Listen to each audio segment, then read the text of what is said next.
Hello everyone, welcome back to our channel unknown candidate. మనందరికీ 2 మినిట్స్‌లో అయిపోయే మ్యాగీ అంటే చాలా ఇష్టం కదా! ఒక్కసారి మ్యాగీని ఈ ప్రాసెస్‌లో చేసి చూడండి. ఖచ్చితంగా నచ్చుతుంది అందరికీ. దీనికోసం ముందుగా మ్యాగీని బాయిల్ చేసుకోవాలి.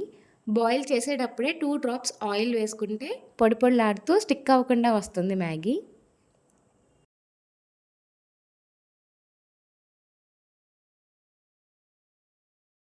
మ్యాగీ బాగా కుక్ అయిపోయిన వెంటనే స్ట్రైనర్లోకి స్ట్రెయిన్ చేసేసుకోవాలి.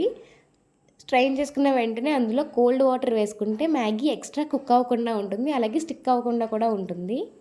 ఇప్పుడు ప్యాన్ పెట్టుకుని ప్యాన్లో ఆయిల్ వేసుకుని హీట్ అయిన తర్వాత ఆనియన్స్, పచ్చిమిర్చి, కరివేపాకు, క్యారెట్ వేసుకుని ఫ్రై చేసుకోవాలి.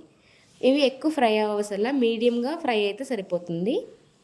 దీంట్లోకి మ్యాగీ మసాలా ప్యాకెట్ వేసేసుకుని బాగా కలుపుకోవాలి. ఆనియన్స్, పచ్చిమిర్చి, క్యారెట్ వేస్తున్నాం కాబట్టి కొద్దిగా సాల్ట్ అయితే పడుతుంది. టేస్ట్కి సరిపడినంత సాల్ట్ వేసుకుని బాగా మిక్స్ చేసుకుని బాయిల్ చేసుకుని రెడీగా పెట్టుకున్న మ్యాగీ కూడా వేసుకుని బాగా మిక్స్ చేసేసుకోవాలి. 2 మినిట్స్లో అయిపోయే మ్యాగీ కన్నా ఇలా 10 మినిట్స్ పట్టిన ప్రాసెస్కి టేస్ట్ అయితే చాలా బాగుంటుంది. ఒకసారి మీరు కూడా ట్రై చేసి చూసేయండి. మీకు కనుక ఈ ప్రాసెస్ నచ్చినట్టయితే please like, share and subscribe to my channel unknown candidate. Thank you for watching.